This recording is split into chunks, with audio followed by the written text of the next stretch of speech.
کہ بڑی مشکل سے راحت کا کوئی راستہ نکلتا ہے، بڑی مشکل سے راحت کا کوئی راستہ نکلتا ہے، پہاڑوں کا کلیجہ چیر کر دریا نکلتا ہے، چٹانیں بھی سمجھتی ہے میری تشنا بسی، شاید جہاں ایڑی رگڑتا ہوں وہاں چشمہ نکلتا ہے۔ اسٹیج پر تشریف فرما ہمارے نگرامی فضیلت الشیخ ذیشان الہی تیمی حفظہ اللہ و اللہ کے بارے میں مطلب ہو کہ انہوں نے 2016-17 کے درمیان انہوں نے جامعہ امام ابن تیمیہ سے فراغت حاصل کی اور اس کے بعد مختلف میدان میں قدم رکھتے ہوئے کامیابی کے زینے کو طے کرتے ہوئے آج تاثیر جو میگزین جو نیوز پیپر نکلتا ہے اس کے اندر صحافت کی حیثیت سے ابھی کام کر رہے ہیں اور اللہ رب العالمین کے فضل و کرم سے آپ کے ہمارے پڑوسی ملک ہندوستان سے سرکاری کی حیثیت سرکاری نوکری کرتے ہوئے اپنے قدم کو آگے بڑھا رہے ہیں۔ بہرحال اپنی مشغولیات کے باوجود آج ہمارے جامعہ کے اندر تشریف لائے اور صحافت میں ان کا اچھا مقام رہا ہے۔ ہمیشہ فیس بک اور دیگر سوشل میڈیا پر ان کے مضامین نظروں سے گزرتے ہیں اور دیکھے اور پڑھے ہوئے جاتے ہیں اور قبولیت بھی حاصل ہے۔ اللہ رب العالمین سے دعا ہے کہ اللہ رب العالمین صحافت کے میدان میں اور اونچا مقام عطا فرمائے۔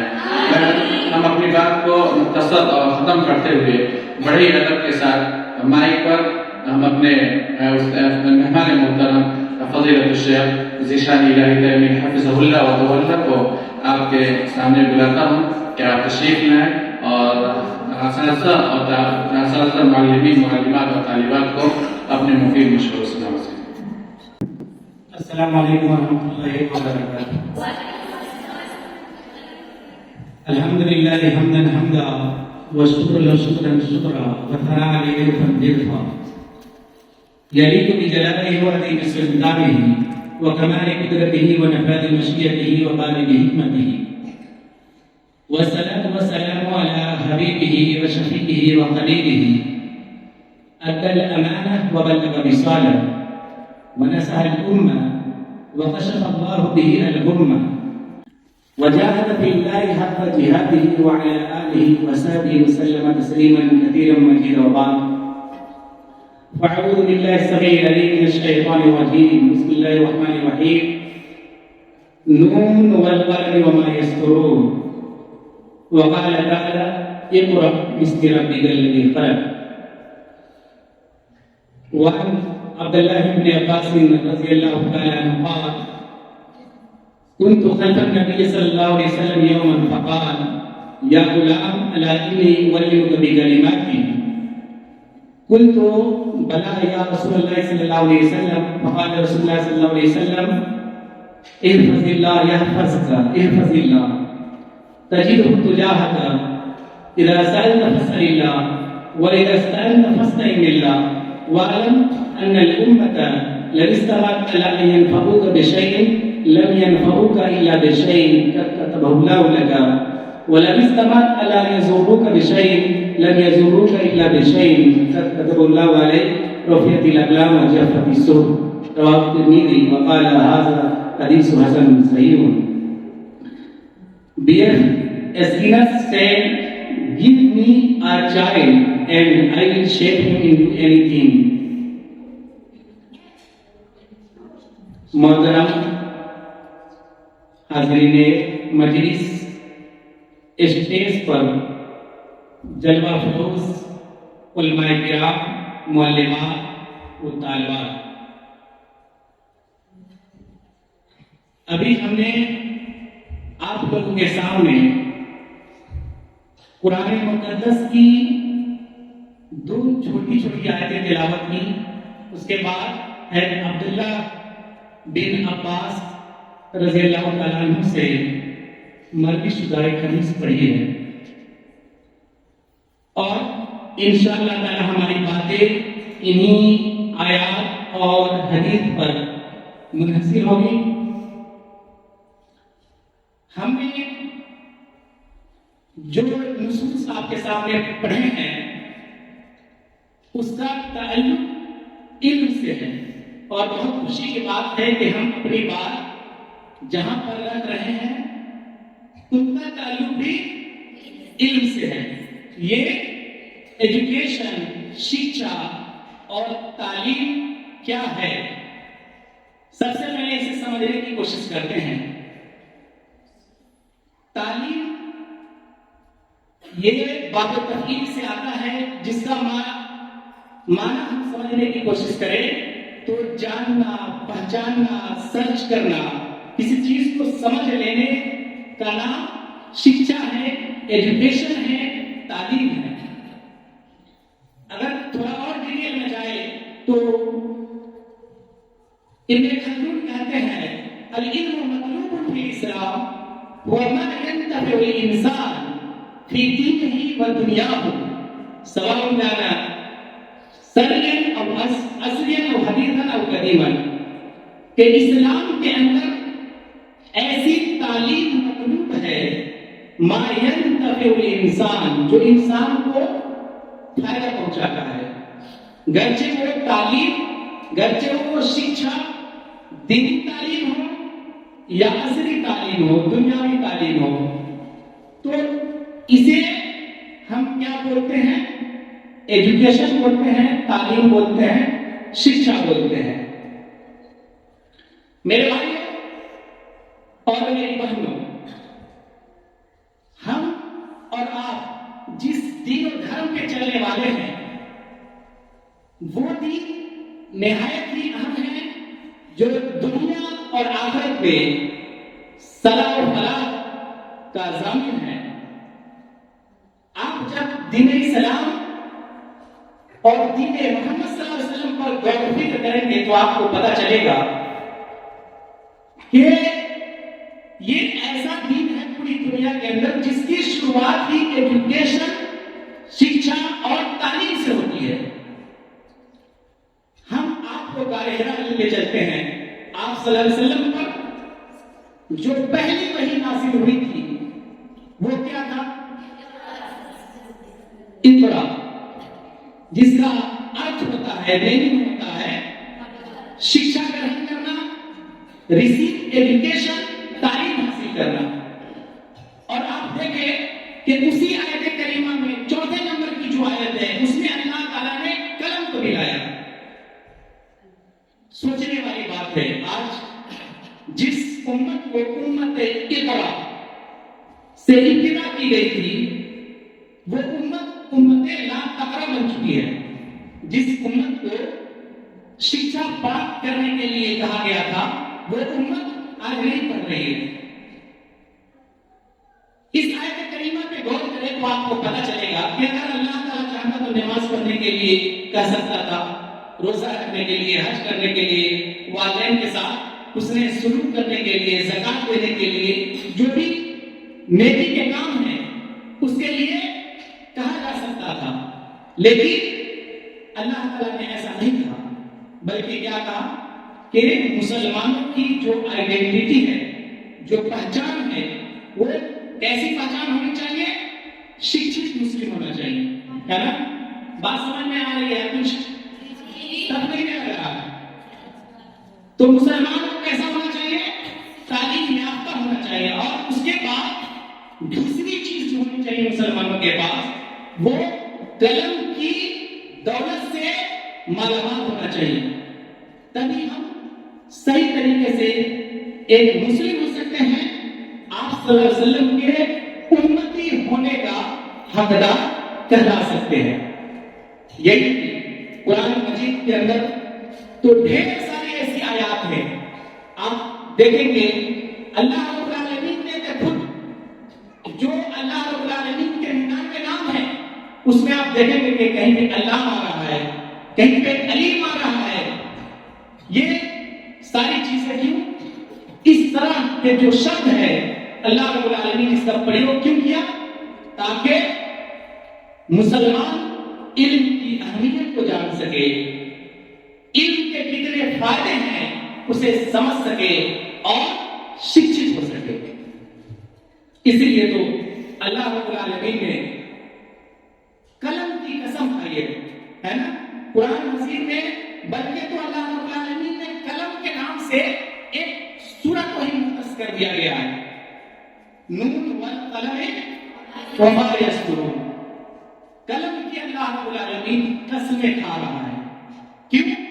تاکہ قلم کی اہمیت کو بتا سکے، ایجوکیشن کی جو اہمیت ہے، جو اس کی گنوتا ہے، اس کو سمجھا سکے. قسم انسان کیوں کھاتا ہے؟ جیسے ہم لوگ بولتے ہیں نا، اس بات پہ قسم کھا لے. اگر تم سچے ہو اپنے وعدوں پہ یا اپنی بات پہ، تو اللہ کی حلف اٹھا تاکہ اپنی بات کو ثابت کرنے کے لیے کہ میں جو کہہ رہا ہوں وہ بات بالکل 100% پرفیکٹ ہے، صحیح ہے. اس لیے اللہ تعالیٰ نے قلم کی قسم کھائی تاکہ مسلمان ان دونوں چیزوں کو لے کر آگے بڑھے. اور آپ دیکھیں گے کہ جیسے آپ صلی اللہ علیہ وسلم پر یہ دو چیزیں نازل ہوئی، تو آپ صلی اللہ علیہ وسلم کی مکی زندگی کو دیکھیں. 13 سالہ جو مکی زندگی ہے آپ صلی اللہ علیہ وسلم کی، تو اس میں آپ دیکھیں گے کہ دار ارقم رضی اللہ تعالیٰ عنہ جو ہے مشہور و معروف صحابی رسول ہے مکی زندگی کے اندر، تو ان کے گھر کو آپ صلی اللہ علیہ وسلم نے یونیورسٹی گھوشت کر دیا.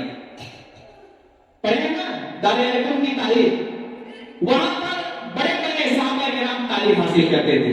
آپ صلی اللہ علیہ وسلم کو جیسے یہ پیغام ملا کہ مسلمانوں کو ایجوکیشن دیجیے، مسلمانوں کو تعلیم دیجیے، اس کے بعد یہ ساری چیزیں جو روزہ ہے، نماز ہے، زکات ہے، حج ہے، یہ ساری چیزیں خود بخود مسلمانوں کے پاس آ جائیں گی، اس کی سمجھ آ جائیں گی، اور مسلمان وہ 100% اس میں پرفیکٹ ہو جائیں گے. تو دار ارقم کو اللہ کے رسول صلی اللہ علیہ وسلم نے اسلامی تعلیم کے لیے، اللہ رب العالمین کا جو پیغام تھا اس کو عام کرنے کے لیے، توحید کا علم بلند کرنے کے لیے وہ اس جگہ کو خاص کر دیا.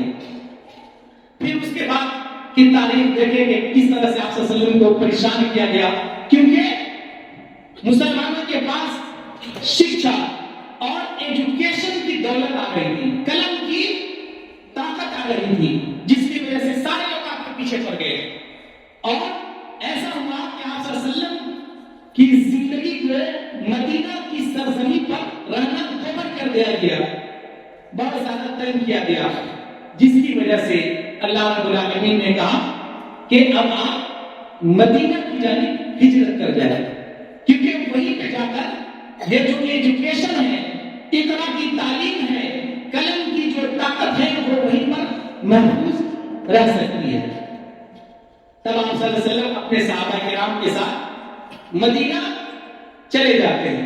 لیکن وہاں پر جانے کے بعد بھی جو آپ کے دشمن تھے، اس بات کو اس سے بھی سمجھ سکتے ہیں کہ جیسے گاؤں میں یا شہر میں کوئی اچھے پوسٹ پہ چلا جاتا ہے تو بہت سارے لوگ اسے دیکھنا نہیں چاہتے. جب آپ کے پاس تعلیم کی دولت آنے لگے گی، آپ اس فیلڈ میں بڑھنے لگیں گے، تو بہت سارے لوگ جو آپ سے اچھے رہے ہوں گے گاؤں میں، تو آپ کے پیر کو پکڑ کر کھینچنے کی کوشش کریں گے، گرانے کی کوشش کریں گے. ٹھیک وہی حال اس زمانے میں کفار و مشرکین کا تھا مسلمانوں کے ساتھ. تو آپ صلی اللہ علیہ وسلم اللہ کے حکم سے مدینہ چلے جاتے ہیں، اور آپ وہاں پر دیکھیں گے اور سمجھنے کی کوشش کریں آپ کہ کس طرح سے تعلیم کی اہمیت کو آپ صلی اللہ علیہ وسلم سمجھتے تھے. کہ جیسے ہی آپ صلی اللہ علیہ وسلم نے مسجد نبوی کی بنیاد ڈالی، تو آپ دیکھیں گے کہ اس کے بغل میں ہی ایک صفہ نامی جگہ کا قیام بھی عمل میں لایا گیا، اور وہاں پر بڑے بڑے صحابہ کرام جیسے ہے عمر رضی اللہ تعالیٰ عنہ، جیسے جلیل القدر صحابی رسول ہے ابو ہریرہ رضی اللہ تعالیٰ عنہ، جو سن 7 ہجری کے اندر اسلام لاتے ہیں، وہاں سے کتنے مشہور و معروف صحابی بن کر ابھرتے ہیں. وہ اسی یونیورسٹی کے فارغ التحصیل تھے، ہے ابو ہریرہ رضی اللہ تعالیٰ عنہ. ان کی خاصیت کیا ہے؟ سب سے زیادہ جو احادیث مروی ہیں وہ کن سے ہیں؟ وہ کہاں سے پڑھے تھے؟ صفہ نامی یونیورسٹی سے پڑھے تھے. اسی طرح سے ہے ابو بکر صدیق رضی اللہ تعالیٰ عنہ. یہ سارے لوگ وہیں پہ تعلیم حاصل کرتے تھے، لیکن اس کے باوجود بھی کفار و مشرکین نے کیا کیا؟ آپ صلی اللہ علیہ وسلم کو اس سے روکنے کی کوشش کی کہ مسلمان ان پڑھ ہے، اس کے پاس قلم کی طاقت نہ ہے، اس کے جنگ چھیڑتی ہوں لوگوں میں، دونوں کے درمیان جنگیں ہوتی ہیں اور جس میں مسلمانوں کو فتح اور کامیابی ملتی ہے۔ پھر آپ دیکھیں اس میں ایک پوائنٹ آپ کو سمجھ میں آئے گا کہ جو 70 قیدی بنا کر کفار و مشرکین کے لائے گئے تھے تو آپ صلی اللہ علیہ وسلم نے کیا شرط رکھا؟ صرف یہی شرط نہ رکھا غلاموں کے ساتھ جو غلام بنا کر لائے گئے تھے کہ ہمارے 10 بچوں کو آپ لکھنا اور پڑھانا، ایجوکیشن اور شکشا دے دیجیے، اس کے بعد آپ آزاد ہو جائیں گے۔ اللہ اکبر۔ آپ صلی اللہ علیہ وسلم جو غار حرا کا پیغام تھا اس کو کتنا اہم سمجھتے تھے، حالانکہ اس وقت جو ایک غلام کو آزاد کرنے کی قیمت بہت زیادہ ہوتی تھی جس کا ہم اور آپ تصور بھی نہیں کر سکتے۔ بہت سارے لوگ اپنی پوری زندگی غلامی میں گزار دیا کرتے تھے، لیکن آپ صلی اللہ علیہ وسلم نے ایجوکیشن کی قیمت کس طرح رکھی کہ آپ یہ کہہ رہے ہیں کہ ہمارے 10 بچوں کو آپ لکھنا پڑھنا سکھا دیں، اس کے بعد آزاد ہو جائیں۔ آپ صلی اللہ علیہ وسلم کی یہی دردیشی تھی، آپ صلی اللہ علیہ وسلم کا یہی طریقہ تھا کہ آپ دیکھیں گے کہ ایک صدی کے اندر آپ صلی اللہ علیہ وسلم کے رخصت ہونے کے بعد اس دنیا سے صحابہ کرام بھی آپ ہی کے نہج پہ، آپ ہی کے ڈگر پہ، آپ ہی کے راستے پہ چلتے رہے، اور ایک صدی کتنے سالوں کا ہوتا ہے؟ 100 سالوں کا ہوتا ہے۔ 100 سال کے اندر اسلام عرب کی تپتی ہوئی ریگستانوں سے نکل کر افریقہ کے جنگلوں کو عبور کرتا ہوا اندلس تک پہنچ جاتا ہے، وہیں سمندروں کو پار کرتا ہوا سندھ تک اسلام کا پرچم لہرانے لگتا ہے۔ کیوں؟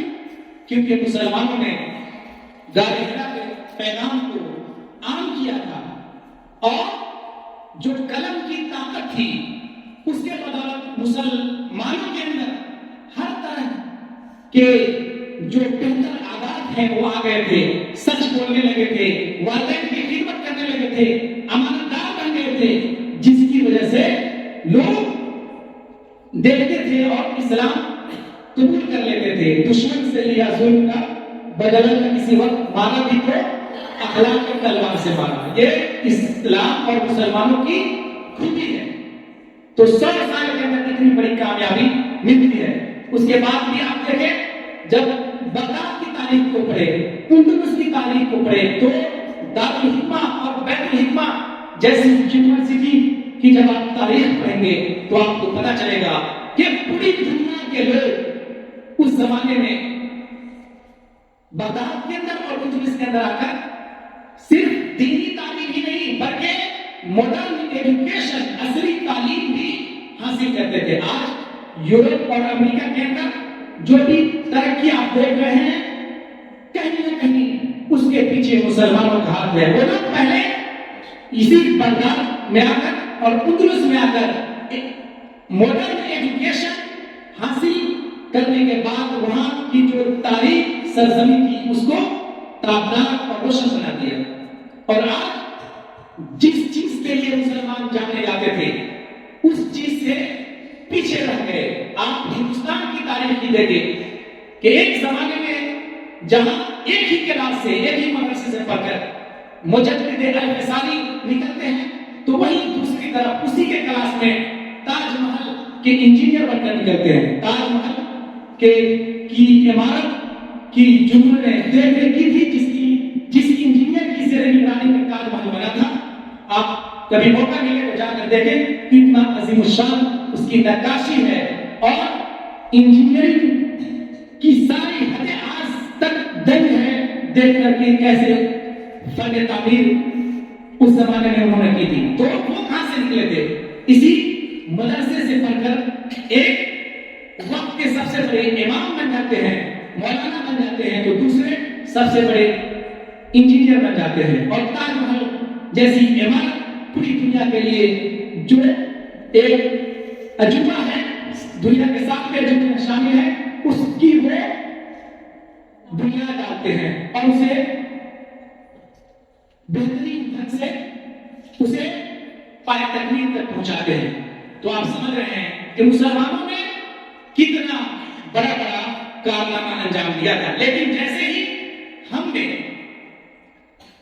غار حرا کا جو پیغام تھا اس کو پس پش ڈالا اور اس کی قلم کی طاقت کو نہ سمجھنے کی کوشش کی, تو آج دیکھیں گے کہ آج پوری دنیا میں مسلمانوں کی حیثیت کس طرح سے ہے وہ ہم سے اور آپ سے ڈھکی اور چھپی ہوئی نہیں ہے. مسلمانوں کی حالت جو بھارت کے اندر جس کو دلت بولا جاتا ہے, جس زمانے میں اسے پڑھنے لکھنے تک نہیں دیا جاتا تھا, اس سے بھی بدتر حالت مائنورٹی ویلفیئر ڈپارٹمنٹ کے طرف سے ایک رپورٹ شائع کیا گیا تھا 2005 میں, جس میں یہ بتایا گیا تھا کہ مسلمانوں کی حالت دلتوں سے بھی بدتر ہے. تو آپ سمجھ سکتے ہیں کہ جن کو پڑھنے اور لکھنے کا ادھیکار مسلمانوں نے دلوایا, آج انہیں کی حالت ان سے بدتر ہے جن کو کبھی پڑھنے ہی نہیں دیا جاتا تھا. برہمن سماج, منوادی سماج جو بھارتی سرزمین کے اندر دلتوں کو نہیں پڑھنے دیتا تھا, لیکن مسلمانوں نے کیا کہا کہ سارے لوگ شکشا پراپت کریں گے, تعلیم حاصل کریں گے, قلم کی دولت سے لیس ہوں گے. لیکن آج جو اس چیز کا پیغام دے رہے تھے وہی پیچھے رہ گئے. تو یہ بہت ہی افسوس کا مقام ہے ہمارے اور آپ کے لیے, خاص طور سے ہماری جو بہنیں ہیں, جو معلمات ہے. آپ جس مشن میں لگے ہوئے ہیں یہ مشن بہت بڑا ہے, کیونکہ میں نے ایک کوٹیشن جو پڑھا ہے بی ایف اسکینر کا, give me a child and I will shape him into anything. یہ بہت بڑے ایک سائیکولوجسٹ ہے جنہوں نے کہا تھا کہ آپ مجھے ایک بچہ دیجیے اور I will shape him into anything, میں اسے کسی بھی چیز میں تبدیل کر دوں گا. اور ٹھیک یہی کام ایک ماں کا ہے. آپ جب یہاں سے پڑھنے لکھنے کے بعد دنیاوی زندگی میں قدم رکھیں گے تو ایک ماں کی حیثیت سے آپ کو اپنی ذمہ داری نبھانی ہے. تو وہاں پر آپ کے سامنے آپ کا فیوچر, آپ کے دیش کا فیوچر, آپ کے گاؤں کا فیوچر ہوگا. آپ کا بچہ, آپ کی بچی آپ کے گود میں پلے گا اور بڑھے گا, اور اس کے فیوچر کس طرح سے ہوگا, تابناک ہوگا یا تاریخ ہوگا, اس کی ذمہ داری وہ آپ پر ہے. اسی لیے تو بی ایف اسکینر نے کہا تھا کہ مجھے ایک بچہ دیجیے اور میں اس بچے کو آپ جس چیز میں تبدیل کرنا چاہیں گے, چاہے آپ کہیں چور بنانے کے لیے میں اسے چور بنا دوں گا, ڈاکو بنانے کے لیے کہیں میں ڈاکو بنا دوں گا, اگر کہیں اسے انجینئر بنانے کے لیے, ڈاکٹر بنانے کے لیے میں وہ بھی کر سکتا ہوں. آپ ایک پیڑ کو دیکھتے ہیں, ایک پیڑ جو ہوتا ہے مالی کیسے تراش کر اس کو کتنا خوبصورت بنا دیتا ہے, اگر یہیں چھوڑ دیا جائے تو بے ڈنگا کی طرح کھڑا ہو جاتا ہے نا. پیڑ کو دیکھتے ہیں, کبھی پارک میں گئے ہیں تو جس پارک میں مالی کام کرتا ہے تراشتا ہے پیڑ کو تو کتنا خوبصورت نظر آتا ہے. ٹھیک اسی طرح سے آپ لوگوں کی جو ذمہ داری ہے, چاہے وہ عقائد کے بات میں ہو یا پھر دنیاوی معاملات میں ہو, وہ ایک مالی کی حیثیت آپ لوگ رہتے ہیں. اور جس مشن میں آپ لگے ہوئے ہیں یہ مشن بہت بڑا ہے, کیونکہ انما بعثت معلما, اللہ کے رسول کیا کہہ رہے ہیں کہ میں اس دنیا میں معلم بنا کر بھیجا گیا ہوں. تو جو یہ تدریس اور تعلیم کا جو رشتہ ہے وہ اس کا رشتہ کہاں سے ملتا ہے, اللہ کے رسول سے. جن کی تدریس سے آتی ہو صداقت کی مہر, جن کی تدریس سے آتی ہو صداقت کی مہر, ان کی تدریس سے پتھر بھی پگھل سکتا ہے. تو ایک معلم کی حیثیت یہ ہوتی ہے کہ وہ ایک پتھر میں بھی اس کو تراش کر کتنا جاندار اور شاندار بنا دیتا ہے. ٹھیک اسی طرح سے آپ کی جو ذمہ داری ہے فیوچر میں وہ ایک معلم کی حیثیت سے ہوگی. اور امید کرتے ہیں کہ آپ لوگ جب یہاں سے نکلیں گے اور دنیاوی زندگی میں قدم رکھیں گے تو آپ اپنے گود میں, کیونکہ ماں کی گود جو ہوتا ہے وہ بچوں کا پہلا مدرسہ ہوتا ہے, پہلی ماں کو یونیورسٹی بولے آپ, کیونکہ وہی ڈیپینڈ کرتا ہے ماں کی گود کے بچہ کیسا بن رہا ہے. تو آپ بچوں کی اچھی تربیت کریں. آپ دیہاتوں میں جا کر دیکھیں بچوں کے گھروں کتنے قسم کے دھاگے بدے ہوئے ہیں, تعویذ بدے ہوئے ہیں. فلاں ٹھکانا جیسے کوئی بابا کے پاس جا رہا ہے, کوئی اس کے پاس جا رہا ہے, کوئی ہاتھ دکھانے جا رہا ہے. یہ ساری جو بیماریاں ہمارے سماج و معاشرے کے اندر کیوں آئی؟ کیونکہ ان کی مائیں پڑھی لکھی نہیں تھی.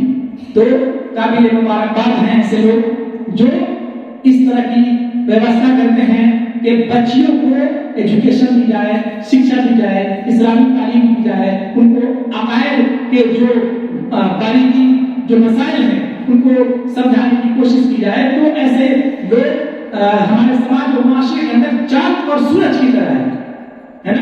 چاند اور سورج اس طرح سے روشن ہے, اور کہیں سے بھی لوگ سمجھ جاتے ہیں کہ یہ چاند ہے, یہ سورج ہے. ستاروں کی کوئی اہمیت نہیں, کوئی اسے نہیں پہچانتا, لیکن چاند اور سورج کو ہر کوئی پہچانتا ہے.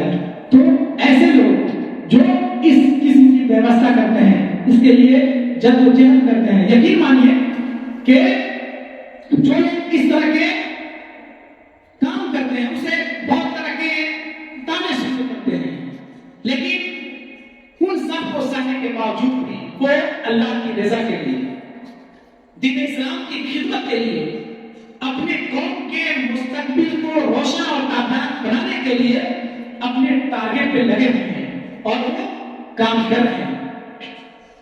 ایک حدیث جو ہم نے آپ لوگوں کے سامنے پڑھی تھی وہ ہے عبداللہ بن عباس رضی اللہ تعالیٰ عنہ سے مروی شدہ ہے. اسے بھی ہم اور آپ سمجھنے کی کوشش کریں کہ اللہ کے رسول صلی اللہ علیہ وسلم کی جو زندگی تھی وہ کس طرح سے گزرتی تھی. آپ صلی اللہ علیہ وسلم اپنے چچا زاد بھائی, کیونکہ ہے عباس رضی اللہ تعالیٰ عنہ آپ کے چچا تھے, عبداللہ کے بیٹے تو چچا زاد چچا کے بیٹے ہوئے, چچا زاد بھائی ہیں, وہ سواری پہ بیٹھے ہوئے ہیں, ان کے سامنے پیچھے بیٹھے ہوئے ہیں, اور اس کے بعد جا رہے ہیں ایک سفر پہ. اس کے بعد پوچھ رہے ہیں یا غلام الا انی اعلمک بکلمات, کہ اے بچے کیا میں تجھے چند باتیں نہ سکھلا دوں.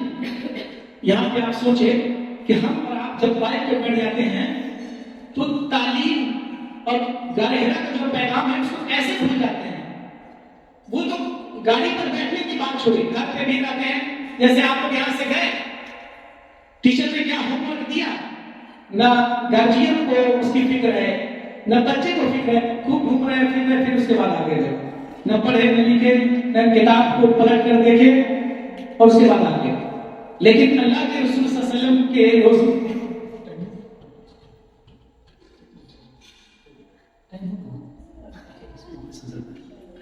بس 5-6 منٹ کے بعد انشاءاللہ میری بات ختم ہوگی. بس اس حدیث کو سمجھ لیں کہ اللہ کے رسول صلی اللہ علیہ وسلم جا رہے ہیں اور اپنے پیچھے اپنے چچازاد بھائی کو بیٹھائے ہوئے ہیں, اس سے پوچھ رہے ہیں کہ کیا میں تجھے چند باتیں نہ بتلا دوں, کیا میں تجھے ایجوکیشن اور شکشا نہ دے دوں. اور وہ بھی ایک صحابی کے صحابی بیٹے, تو وہ کیسے پیچھے رہ سکتے ہیں. انہوں نے کہا کل تو بلا یا رسول اللہ صلی اللہ علیہ وسلم, میں نے کہا کیوں نہیں اللہ کے رسول, مجھے وہ باتیں بتائیں. تو آپ صلی اللہ علیہ وسلم نے کہا احفظ اللہ یحفظک, احفظ اللہ تجدہ تجاہک, اذا سألت فاسأل اللہ واذا استعنت فاستعن باللہ, کہ اللہ کی حفاظت کر, اللہ تمہاری حفاظت کرے گا. مطلب کیا؟ یعنی اللہ تعالیٰ نے جس راستے پہ تمہیں چلنے کے لیے کہا ہے, جو طریقہ اللہ تعالیٰ نے بتایا ہے اس طریقے کی آپ پیروی کریں تو اللہ تعالیٰ آپ کی حفاظت کرے گا. اذا سألت فاسأل اللہ واذا استعنت فاستعن باللہ, اور جب آپ کو سوال کرنا ہو تو اللہ سے سوال کرو, وَإِذَا اسْتَعَنْتَ فَاسْتَعِنْ بِاللَّهِ, اور جب مدد مانگنا ہو تو اللہ سے مدد مانگو. کتنی بڑی بات بتائی جا رہی ہے. آج اسلام اور دیگر مذاہب کا جھگڑا صرف اسی بات کو لے کر ہے, چونکہ دیگر مذاہب والے کیا بولتے ہیں, دین و دھرم والے, کہ ہر چیز میں خدا ہے, ہر چیز سے مانگی جا سکتی ہے. لیکن اسلام کے ماننے والے مسلمان کیا کہتے ہیں کہ صرف ایک اللہ ہے, اسی سے مانگے, اسی سے مدد طلب کرے, اسی کے سامنے گر گرائے, وہی وسیع رہنے والا ہے, وہی خالق ہے, وہی رازق ہے, وہی مالک ہے, وہی داتا ہے, یعنی ہماری ساری مرادیں وہی پوری کرنے والا ہے. تو اللہ کے رسول صلی اللہ علیہ وسلم اپنے چچا بھائی کو توحید کا پاٹھ پڑھا رہے ہیں, توحید کی دعوت دے رہے ہیں, لوگوں کو اس بات کی طرف بلا رہے ہیں کہ لوگ توحید کو سمجھنے لگے, ایک اللہ کی وحدانیت کا میرا چچا بھائی قائل ہو جائے. اس کے بعد آپ صلی اللہ علیہ وسلم نے کہا کہ اگر پوری دنیا اس بات پر اتفاق کر لے کہ تمہیں فائدہ پہنچانا چاہیں لیکن وہ فائدہ نہیں پہنچا سکتا مگر اتنا ہی جتنا کہ اللہ تعالیٰ نے تیرے حصے میں لکھ دیا ہے, اور اگر پوری دنیا کے لوگ اس بات پر اتفاق کر لے کہ تمہیں نقصان پہنچانا چاہیں لیکن وہ نقصان نہیں پہنچا سکتا مگر اتنا ہی جتنا کہ اللہ تعالیٰ نے تیرے حصے میں لکھ دیا ہے, تو یہ بہت ہی اہم مسئلہ تھا, بہت ہی اہم پیغام تھا جو اللہ کے رسول صلی اللہ علیہ وسلم نے اپنا چچا بھائی کو دیا. تو آپ دیکھ رہے ہیں کہ کس طرح سے سمے اور وقت کی پابندی ایجوکیشن کے ساتھ آپ صلی اللہ علیہ وسلم کر رہے ہیں. سواری پہ بھی جا رہے ہیں تو تعلیم کا سلسلہ منقطع نہیں ہو رہا ہے. اس حدیث کو امام ترمذی رحمہ اللہ نے ذکر کیا ہے اور اس کے بعد کا حاضر حدیث و حسن صحیح. یہ حدیث دو سلسلہ روایت سے آئی ہے, ایک حدیث سے ایک طریقے سے حسن کے درجے تک پہنچ رہی ہے اور دوسرے جو روایت ہے وہ صحیح کے درجے تک پہنچ رہی ہے.